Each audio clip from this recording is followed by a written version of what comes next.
नमस्कार भयरसिकांनो.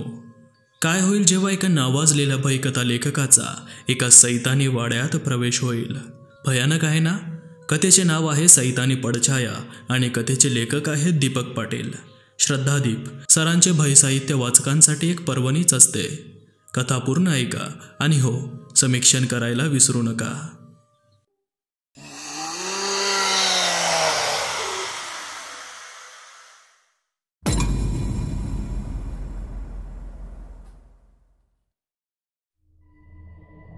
कपिल जणू भारावल्यासारखा त्या निळ्या प्रकाशात तरंगणाऱ्या अण्णासाहेबांकडे पाहत ही सारी कहाणी ऐकत होता. आता त्याला सगळ्या प्रश्नांची उत्तरे मिळाली होती. कसली शंका उरली नव्हती. त्याला काय शोधायचं आहे आणि त्या सैतानाला कसा नष्ट करायचा आहे हेही माहीत होतं. पण ही कहाणी ऐकून झाल्यावर त्यातून एक प्रश्न मात्र उद्भवला होता. कपिलने तो प्रश्न अण्णासाहेबांना विचारला. अण्णासाहेब, बंडोपंत तुमचे एवढे चांगले मित्र, मग तुम्ही जिवंत असताना एकदाही त्यांची मदत का नाही घेतली? किंवा मेल्यानंतरही तुम्ही मला जसे हे सर्व सांगितले तसे त्यांना सांगण्याचा प्रयत्न का नाही केला? त्यावर उपरोधाने हसत ती धुसर आकृती बोलू लागली.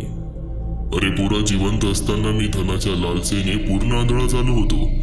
माझ्या जीवाभावाच्या दोस्ताला विसरूनच गेलो होतो आणि जेव्हा मला त्याच्या मदतीची आवश्यकता वाटत होती तेव्हा मात्र मला त्याच्यासमोर जाण्याची हिंमत होत नव्हती. बंडू माझा जीवाभावाचा दोस्त असला तरी तो एक पापवीरू आणि तेवढाच पुण्यवान गृहस्थ आहे आणि मी एक नीच पापी माणूस. माझे हात निष्पापांच्या रक्ताने बरबटलेले होते. कुठल्या तोंडाने त्याच्याकडे जाणार आणि काय सांगणार? आणि मला माझ्या त्या परममित्राला कोणत्याही संकटात टाकायचे नव्हते. आणि मी मेल्यानंतर म्हणशील तर बंडोपंतांचे घराणे हे पुरोहितांचे घराणे आहे. बंडोपंत ही प्रकांड पंडित आहेत. त्यामुळे मी कितीतरी वेळा त्याच्यासमोर प्रकट होण्याचा आणि त्याला ही कहाणी सांगण्याचा प्रयत्न केला, पण त्याच्या दिव्य शक्ती पुढे मला प्रकट होणे जमले नाही. आणि म्हणूनच मी या वाड्यातच घुटमळत राहिलो, संधीची वाट बघत राहिलो. मी मेल्यानंतरही एक वेळ ते दार उघडले जाऊन सैतान मुक्त झाला होता. पण ज्याला ही कहाणी सांगावी आणि त्या अभद्र सैतानाला संपवावे असा कोणीही व्यक्ती त्यावेळी वाड्यात नव्हता. वाडा रिकामाच होता. पण जेव्हापासून तू या वाड्यात आलास माझ्या आशा पल्लवीत झाल्या. आज ना उद्या ही संधी देऊ शकते असं मला वाटत होतं.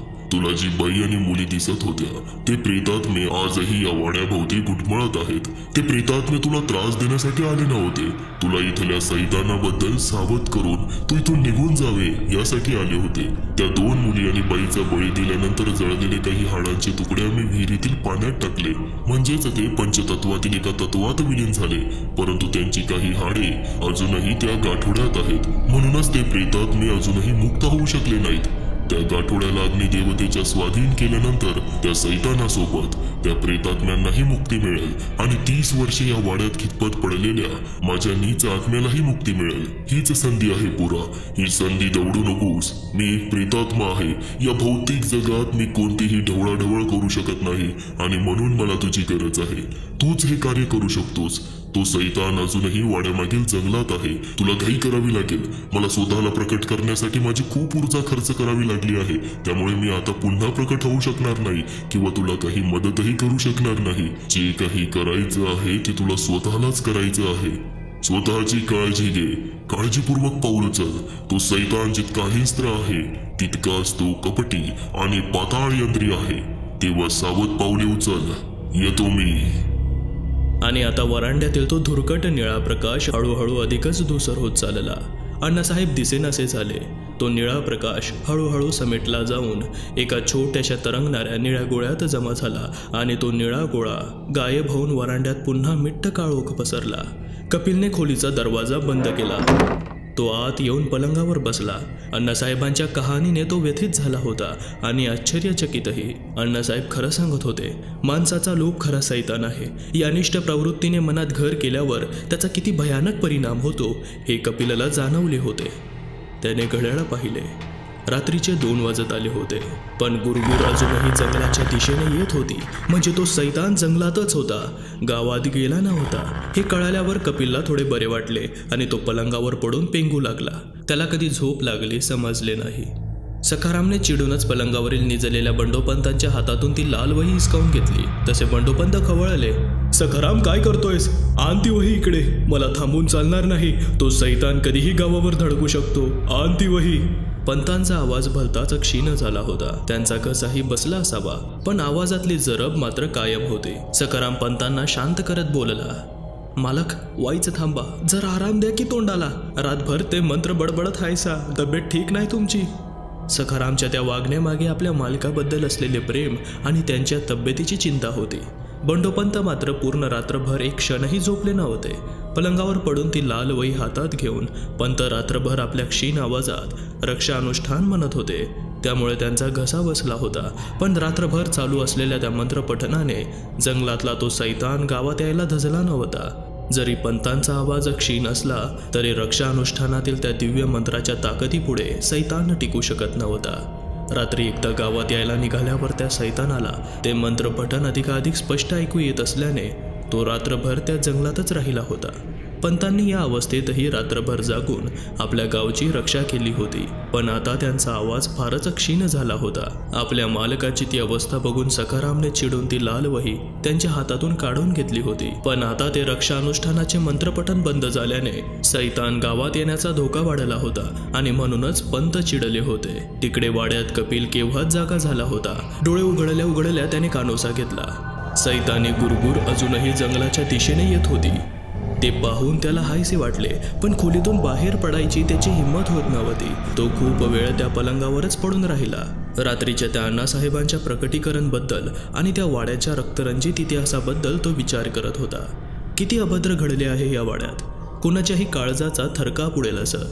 या गावानेही खूप सोसलं आहे आजवर. अण्णासाहेब म्हणतात ते बरोबर आहे. हीच संधी आहे. हिम्मत कर कपिल, काहीतरी करून दाखवायची हीच संधी आहे. आणि असाही तू विचार केला होतास ना, एकटेच आहोत, मेलो काय नि जगलो काय. आता ती वेळ आली आहे हिम्मत दाखवायची, काहीतरी करून दाखवायची. गावाला या सैतानापासून मुक्त करायची हीच संधी आहे. गावावर पसरलेल्या या सैतानी काळोखाला तुला दूर करावे लागेल. आज ती संधी हातातून गेली तर न जाणे किती वर्षे लागतील आणि तोपर्यंत हा गाव या सैतानी पडछायेखाली असाच दबून राहील. काळोख कितीही मिट्ट असला तरी प्रकाशाची एक किरण त्याला छेद देण्यासाठी पुरेशी असते. आयुष्यभर स्वतःसाठी जगलास, आज वेळ आली आहे जगासाठी काहीतरी करण्याची. प्रत्येकाच्या वाट्याला अशी संधी येत नाही. तू आज जर ही संधी दवडलीस तर घात होईल. माणसांचा चांगुलपणावरचा विश्वास उडेल. पंत आजोबा आणि सारा गाव तुझ्याकडे आशेने बघतो आहे कपिल. घाबरून बसलास काय? उठ, काहीतरी कर. कपिलचा आतला आवाज बोलत होता. तो जणू त्याला हिंमत देत होता. त्याला या हिंमतीची गरजही होती, कारण सामना कोणा व्यक्तीशी नव्हता, एका सैतानाशी होता. असा सैतान जो रक्ताचे पाट वाहण्यास आसूसला होता. पण कपिलने आता आपल्या मनाची तयारी केली होती. हाताच्या मुठी आवळून तो पलंगावरून उठला. काल रात्री झालेली अण्णासाहेबांची भेट आणि त्या सैतानाला नष्ट करण्याचे रहस्य पंत आजोबांना सांगावेच लागेल. कपिल उठला आणि त्याने कानोसा घेतला. तो जंगलातला गुरगुरीचा आवाज काहीचा जवळ आल्याचा भास होत होता. कपिलने पटकन गाडीची चावी हातात घेतली आणि तो धावतच वाड्याबाहेर उभ्या असलेल्या आपल्या गाडीकडे पळाला. गाडी स्टार्ट करून जोराने गरकन फिरवत त्याने ती गेटकडे नेली. गाडी गेटमधून बाहेर निघत असताना गुरगुर फार जवळ आली आहे असं त्याला वाटत होतं. गाडी आता गेटमधून बाहेर पडून वेगाने पंतांच्या वाड्याकडे चालली होती आणि इतक्यात कानढळ्या बसणारी एक भयानक किंकाळी ऐकू आली. डोळ्याची पापणी लवते ना लवते तोच त्याच्या गाडीच्या बाजूने असणाऱ्या शेतातून एक काळसर आकृती विजेच्या वेगाने गावाकडे जाताना त्याने पाहिली. आकृतीच्या वेगवान हालचालीने तो रस्ता, आजूबाजूची झाडे, शेतातील उभी पिके आणि वेगाने जाणारी गाडी ही जणू थरारली असावी. तो सैतान होता आणि पंतांनी बंद केलेल्या अनुष्ठानामुळे त्याला गावात जायला संधी मिळाली होती. ती संधी तो दवडणार नव्हता. कपिलने कचकन ब्रेक दाबत गाडी थांबवण्याचा प्रयत्न केला. चाकांचा आवाज येत गाडी थांबली. कपिलने स्टेअरिंग पूर्ण एका बाजूला ओढून गाडीला पटकन युटर्न मारला आणि दुप्पट वेगाने तो पुन्हा वाड्याकडे येऊ लागला. आता गावात जाणे शक्य नव्हते. तो सैतान गावावर पुन्हा धडकला होता. गाडी वाड्यासमोर उभी करून कपिल वेगाने खाली उतरला. जीवाच्या आकांताने पळत तो खोलीपर्यंत पोहोचला. त्याचं पूर्ण अंग घामाने भिजलं होतं. हात थरथरत होते. आपण काय पाहिलं हेच त्याला समजत नव्हते. त्या सैतानाची हालचाल इतकी वेगवान होती की वाऱ्यालाही लाजवेल. अशा सैतानासमोर आपण टिकणार का? या विचाराने कपिलचे संपूर्ण अंग शहारले. थरथरत्या हाताने त्याने टेबलावरील पाण्याची बाटली घेतली आणि गटगट पीत त्याने ती संपवली. हृदयाची धडधड सांभाळत तो पलंगावर येऊन बसला. इतक्यात गावातून भयंकर चित्काराचे, भयभीत लोकांच्या आरोळ्यांचे आणि बाया बापड्यांच्या रडण्याचे आवाज येऊ लागले. त्या आवाजाने कपिल भानावर आला. काहीतरी करावेच लागेल विचार करत त्याने टेबलाच्या ड्रॉवरमधील टॉर्च काढला आणि धावतच तो त्या जिन्याकडे जाऊ लागला. जिनावर चढून कोपऱ्यातल्या खोलीकडे धावत असताना त्याने पाहिले सुहासचे ते रक्त काहीसे सुकून गेले होते. वेगाने खोलीत शिरून त्याने टॉर्च सुरू केला. थरथरत्या हाताने त्याने भिंतीला चिकटून उभे असलेले ते लाकडी कपाट बाजूला सरकवण्याचा प्रयत्न केला. ते कपाट फारच जड होते. कपिलने जोर लावून कसेबसे ते कपाट बाजूला सरकवले, पण त्या कपाटामागे धान्याच्या कोठाराचे तोंड नव्हते. गावातून भीषण किंकाळ्यांचे आवाज येतच होते. घाईघाईत जाऊन कपिलने आता ते दुसरे कपाट बाजूला ढकलण्यास सुरुवात केली. कपाट बाजूला होताच त्या दगडी भिंतीत असलेले धान्याच्या कोठाराचे तोंड त्याला दिसले. ते अंदाजे 3 फूट लांब आणि 2 फूट उंच असावे. कपिलने उजव्या हाताने टॉर्च पुढे करत आत वाकून पाहिले. ते कोठार त्या भिंतीत अंदाजे 15 फूट खोल असावे. आतमध्ये कोळ्यांची जाळे, उंदरांनी जमवलेले कुरतडलेल्या कपड्यांचे काही तुकडे होते. आतून कुबट असा वास येत होता आणि एका कोपऱ्यात त्याला ते गाठोडे दिसले. वर धुळीचा थर साचला असला तरी ती बांधलेली पुरचुंडी त्याने ओळखली. हेच ते गाठोडे होते जे त्याला बाहेर काढून जाळावे लागणार होते. पण कोठाराची खोली 15 फूट होती आणि आत उतरले तर त्याला बाहेर येता येणार नव्हते. आपले तोंड बाहेर काढत कपिल धावतच खाली वरांड्यात आला आणि आपल्या रूममध्ये जाऊन पोहोचला. यश अगदी टप्प्यात आहे हा विचार करून तो मनात खूप खुश झाला. पण ते गाठोडे बाहेर कसे काढावे याचा तो विचार करत होता. त्याने खोलीतून बाहेर येत वरांड्यात पाहिले. एखादी लांब काठी अथवा बांबू वगैरे असेल तर त्याने ते गाठोडे कदाचित बाहेर काढता येईल, पण बाहेर त्याला तशी कोणतीच काठी दिसली नाही. तो पुन्हा धावत खोलीत शिरला. गावातून आता बिभत्स किंकाळ्यांचे आवाज येत होते. एक एक क्षण फार महत्त्वाचा होता, कारण प्रत्येक क्षणासोबत गावात एक जीव जात होता. कपिलच्या अंगाची थरथर काही केला थांबतच नव्हती. इतक्यात त्याला आठवले की त्या धान्याच्या कोठाराचे खालचे तोंड आपल्या बाजूच्या खोलीतच खुलत असावे. जरी ते बंद केले असेल तरी प्रयत्न करून कदाचित उघडता येईल. तो पुन्हा खोलीबाहेर येत बाजूच्या खोलीत शिरला. भिंतीची खालची बाजू भिरभिरत्या डोळ्याने न्याहाळताना त्याला लक्षात आले की असे कोणतेही तोंड तिथे दिसत नव्हते. दगडांची ती अजस्त्र भिंत एकसंध वाटत होती. निराश झालेला कपिल धावतच पुन्हा आपल्या खोलीत आला. गावातून येणारे किंकाळ्यांचे आवाज थांबतच नव्हते आणि त्या आवाजासोबत कपिलच्या हृदयाची धडधड वाढत होती. आपले लक्ष डोळ्यासमोर असतानाही काय करावे हेच त्याला सुचत नव्हते. एखाद्या मनोरुग्णासारखा तो आपल्या खोलीमध्ये येरझारा मारत होता. ते गाठोडे कसे बाहेर काढता येईल त्याला काहीच समजत नव्हते. सैतान अजून गावातच होता. गावात सुरू असलेल्या अकांड तांडवाची कल्पना करून कपिल अजून विचलित होत होता. त्याचं काळीज एवढ्या वेगाने धडधडत होतं की ते कधीही घशात येईल असं वाटत होतं. आणि इतक्यात त्याला टेबलावर ठेवलेली ती विस्कीची बाटली दिसली. सुहासने येताना त्याच्यासाठी आणलेली ती 1 लिटरची बाटली ती तशीच होती आणि विजेच्या वेगाने एक विचार त्याच्या डोक्यात चमकून गेला. पळत जाऊन त्याने ती बाटली उघडली, झाकण काढून पुन्हा टेबलावर ठेवली.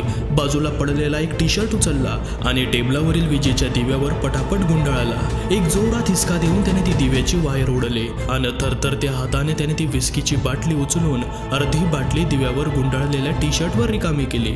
ड्रॉवरमधील लायटर खिशात टाकून एका हातात ती अर्धी बाटली आणि दुसऱ्या हातात तो टेबल लॅम्प घेऊन तो धावतच जिन्याकडे जाऊ लागला.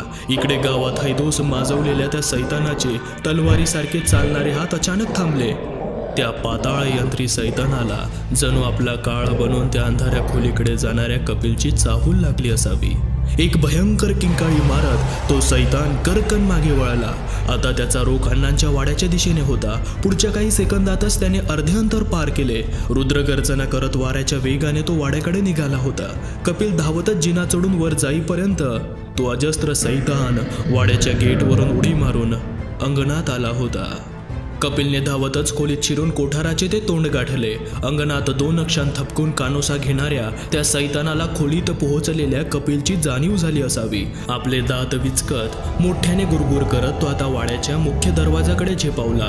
सैतान वाड्यात शिरला आहे हे ओळखून कपिलने क्षणाचाही विलंब न करता आपल्या हातातली ती अर्धी भरलेली विस्कीची बाटली त्या दगडी कोठारातील गाठोड्याच्या दिशेने भिरकावली. खळकन आवाज झाला. आता तो खिशातील लायटरने हातात बनवलेली ती विजेच्या दिव्याची मशाल पेटवू पाहत होता. त्याचे हात थरथरत होते. बोटाने जोरात झटका देत त्याने लायटर पेटवले आणि ते त्या मशालीखाली धरले. भपकन भडका उडाला. मशाल पेटली होती. त्याने ती मशाल चटकन कोठाराच्या तोंडात नेली आणि आत टाकणार इतक्यात एक जोरात किंकाळी ऐकू आली. सैतान आता खोलीच्या दारावर उभा होता. त्याने आपले भेदक लाल डोळे कपिलवर रोखले होते. एक क्षण मागे वळून कपिलने दाराकडे पाहिले. त्याची आणि सैतानाची नजरानजर झाली. सैतान एखाद्या गोरिलासारखा आपले हात जमिनीवर टेकून कपिलकडे भेदक नजरेने पाहत गुरगुरत होता. नीट उभा राहिल्यास त्याची उंची 10 फूट तरी असावी. त्याचे पूर्ण शरीर राखाडी रंगाचं होतं आणि वरून तेल लावल्यासारखं तुळतुळीत वाटत होतं. त्याचे हात फारच लांब वाटत होते. राखाडी शरीरावर लालसर धमन्यांचे जाळे पसरले होते. बिनभुवयांचे त्याचे डोळे विलक्षण गोलाकार होते आणि त्या गोलात रसरस्त्या निखाऱ्यासारखे ते लालबुंद डोळे फारच बिभस्त वाटत होते. त्याचे तोंड विलक्षण निमुळते आणि अंडाकार होते. एखाद्या मोठ्या कंगव्यासारखे त्याचे अणुकुचीदार दात एका ओळीत शिस्तबद्ध पद्धतीने बसवल्यासारखे वाटत होते. सापासारखी वळवळणारी त्याची काळसर जीभ फुटभर बाहेर येऊन वळवळत होती. त्याला नाक नव्हते. नाकाच्या ठिकाणी असणाऱ्या चपट्या भागावर एक मोठे छिद्र होते. डोक्यावरच काय पण पूर्ण अंगावर केसाचा लवलेशही नव्हता. एक क्षण झालेल्या त्या नजरानजरेत कपिलचे जणू प्राणच कंठाशी आले असावे. इतक्यात एक भीषण गर्जना करत तो सैतान पुढे झेपावण्याला आणि त्याच्या अगदी अर्धा क्षण आधी कपिलने ती धगधगती मशाल कोठारात सोडली. खुरप्याच्या आकाराच्या नख्या असलेला एक पंजा कपिलकडे सरसावला असतानाच कपिल पटकन मागे सरकून त्या कोठाराच्या भिंतीवर आदळला. पण त्याच्या गळ्याकडे झेपावलेली ती नखी त्याच्या खांद्यात घुसली. इतक्यात कोठारातून आगीचा लोळ बाहेर पडला. गाठोड्याने पेट घेतला होता. एक कर्णभेदी किंकाळी कपिलने ऐकली. ती किंकाळी इतकी भीषण होती की कपिलचे जणू कानच फुटले असावे आणि एक भीषण स्फोटासारखा आवाज आला. बाजूला सरकवलेल्या त्या लाकडी कपाटांपैकी एक कपाट धाडकन खाली पडले. एखादा भीषण अनुस्फोट झाल्यासारखा संबंध वाडा दणाणला. खिडक्यांच्या दाराच्या काचा फुटून वाड्याबाहेर फिरकावल्या गेल्या. वाड्याभोवतीची झाडे थरारली. तो आवाज गावातही पोहोचला होता आणि भेदरलेले गावकरी पुढे काय घडणार या विचाराने काळीज मुठीत घेऊन घरात लपून बसले होते. आता त्या अंधाऱ्या खोलीत एक काळ्या धुराचा लोट पसरला होता. खांद्यावर झालेली भळबळती रक्ताची जखम पकडून भिंतीला टेकत कपिल मटकन खाली बसला. तो सैतान दारात उभा असल्यापासून ते खोलीत आताचा हा काळा धूर पसरेपर्यंत केवळ 3 सेकंदाचा वेळ गेला असेल. इतक्या वेगात हे सगळं घडलं होतं. पण या 3 सेकंदात एका सैतानी युगाचा अंत झाला होता. सैतान आता संपला होता. कायमसाठी तो पाताळाच्या खोल गर्तेत गेला होता. पुन्हा कधीही परत न येण्यासाठी. तिकडे आपल्या वाड्यात पलंगावर पडून असलेल्या बंडोपंतांनी तो भीषण स्फोटाचा आवाज ऐकला होता. सैतान संपला आहे हे त्यांच्या चाणाक्ष मनाने जाणले होते. अंगात जणू एक नवी ऊर्जा संचारल्यासारखे ते पलंगावर उठून बसले आणि आनंदाने ओरडले, सखाराम देवासमोर साखर ठेव, पोराने काम फत्ते केले आहे. करंजखोप गाव सोडून कपिलाला 6 महिने झाले होते. आता तो मुंबईत आपल्या बंगलोमध्ये परतला होता. सायंकाळचे 7 वाजले असावे. कपिल आपल्या बंगलोच्या बाल्कनीत फेसाळता कॉफीचा मग हातात घेऊन उभा होता. समोरच्या रस्त्यावरील वाहनांची लांबच लांब रांग तो पाहत होता. त्याच्या खांद्यावरील ती जखम आता पूर्णपणे बरी झाली होती. त्या सैतानाचा खात्मा केल्यावर कपिल त्या खोलीतच मूर्छित होऊन पडला होता. अर्ध्या तासात पंत आणि त्यांच्यासोबत संपूर्ण गाव वाड्यात हजर झाला होता. बेशुद्धावस्थेत असलेल्या कपिलला उचलून सर्व लोक पंतांच्या वाड्याकडे घेऊन गेले. पंतांच्या वाड्यात पोहोचेपर्यंत कपिलच्या खांद्यावरील ती जखम सडायला सुरुवात झाली होती. पंतांच्या अनुभवी नजरेने ती जखम ओळखली आणि पंतांनी लगेचच आपला मंत्रजप सुरू केला. त्यानंतरचे पुढचे 2 महिने कपिल पंतांच्या वाड्यातच राहिला. या 2 महिन्यात गावकऱ्यांनी त्याला भरभरून प्रेम दिले. कपिल आता जणू त्या गावाचा एक अविभाज्य भाग झाला होता. तो सैतान जरी कायमचा गेला असला तरी गावावर शोककळा पसरवून गेला होता. त्या 2 अभद्र दिवसात त्याने जवळजवळ 57 लोकांचे प्राण घेतले होते. गाव हळूहळू या दुःखातून स्वतःला सावरत होता.